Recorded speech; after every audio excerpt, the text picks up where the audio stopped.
The Shattered Music Alliance, the dream of unity. For 30 years humanity walked among the stars' music as equals the Galactic Union welcomed Earth with open arms, or so it seemed.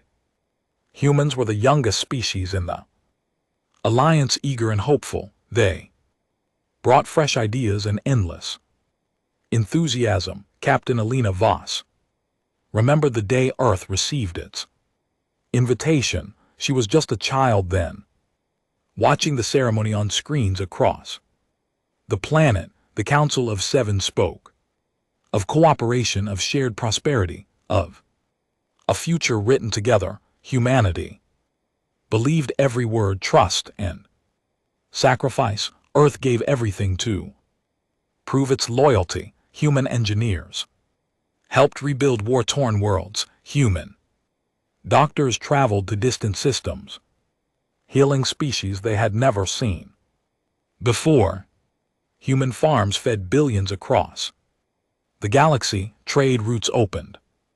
Technology flowed freely from human hands. When the Council asked humans to reduce their military presence, Earth agreed without hesitation. Defense stations were dismantled. Warships were converted into cargo vessels. Border fleets returned home. Captain Voss led many of those diplomatic missions.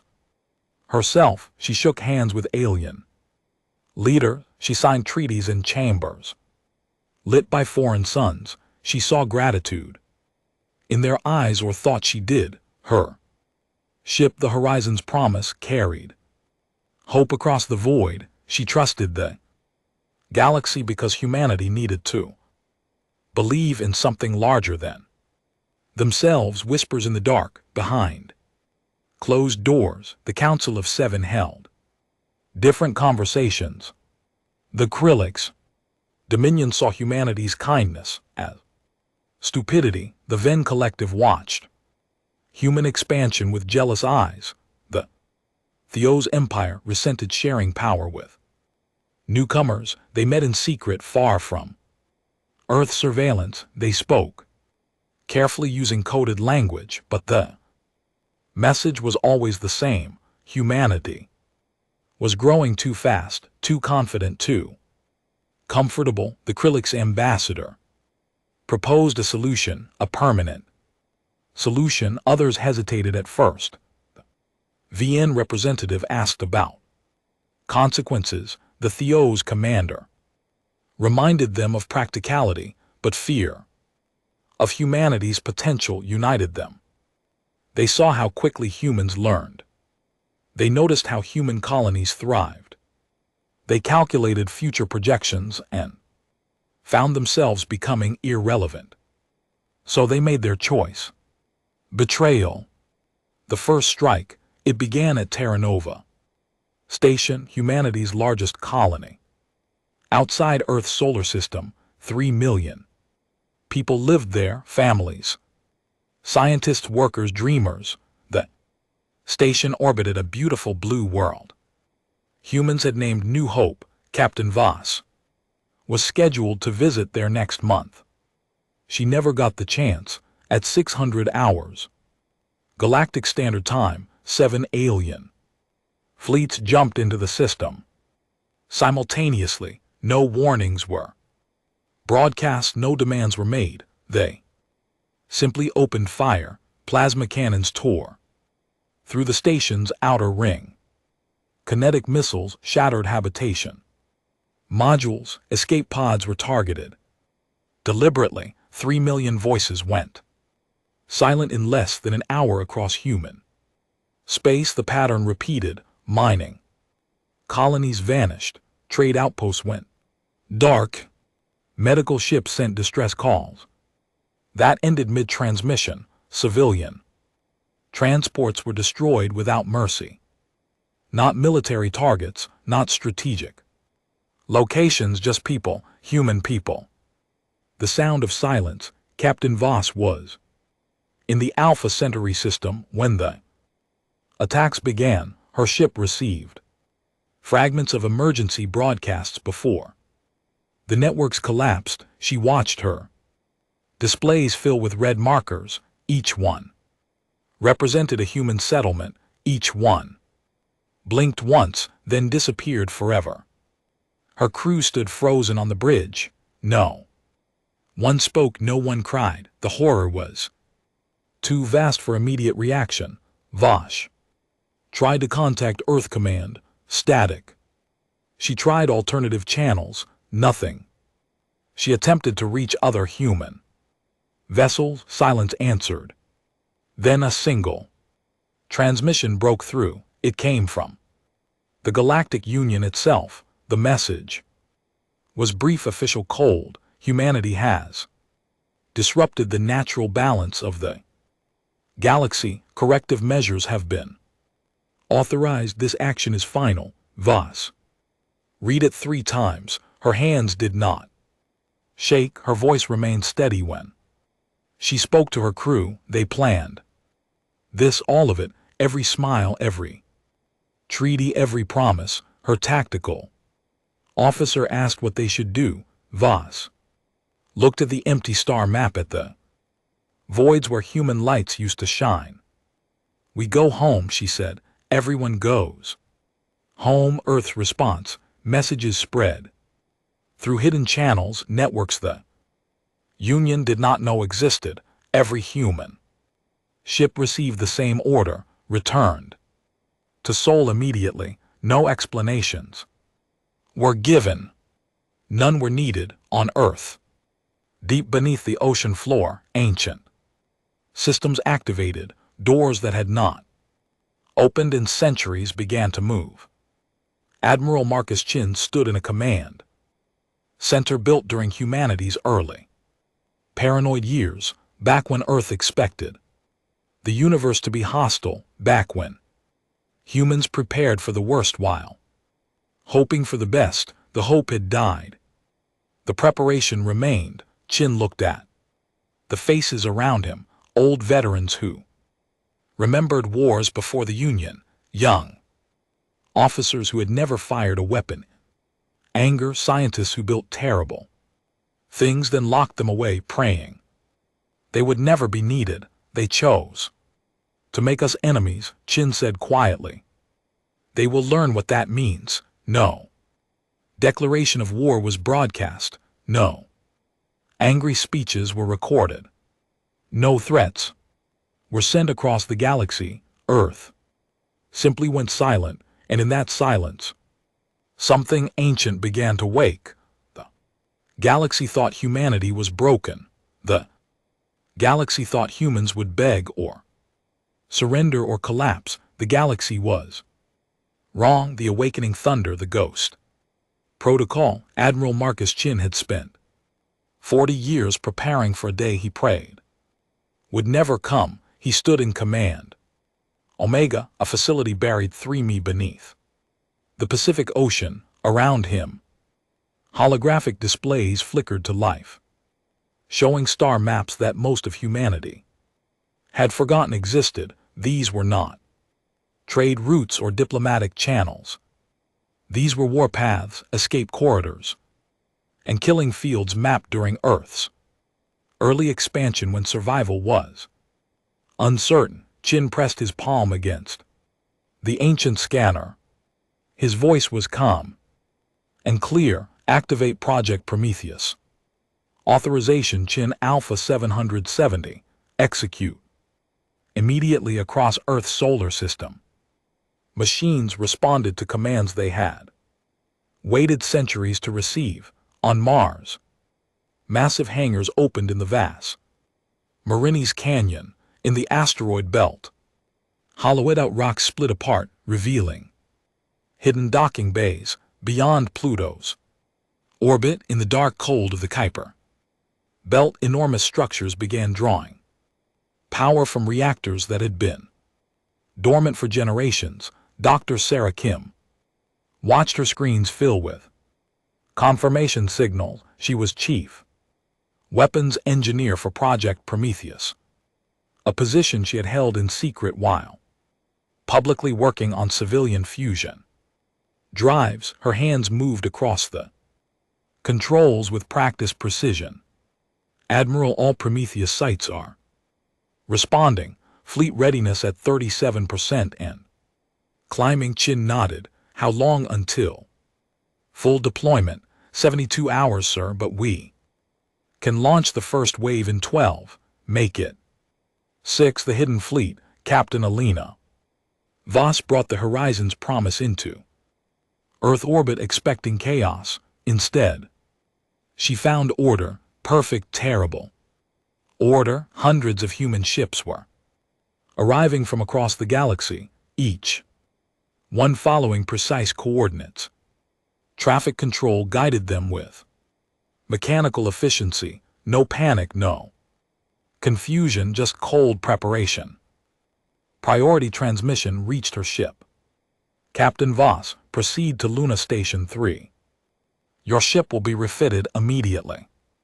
She almost asked refitted for what, but the answer was obvious: for war. Luna Station 3 was not on any public registry.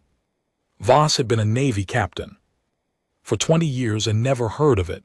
As her ship approached, she saw it emerge from behind the moon's dark side. Station was massive, designed in an architectural style that predated the Galactic Union by decades. It bristled with construction arms, weapon mounts, and docking bays. Dozens of ships were already there. As she watched, massive clamps seized a civilian cargo hauler. Within minutes, armor plating was being welded to its hull. Weapon systems emerged from the station's interior. Ancient but functional, the cargo ship was transforming into something deadly. Voss's communication officer spoke quietly. Captain, I'm detecting energy signatures I've never seen before. Big ones moving in from deep space. She checked her sensors. Her breath caught. How many? I count 200, no more.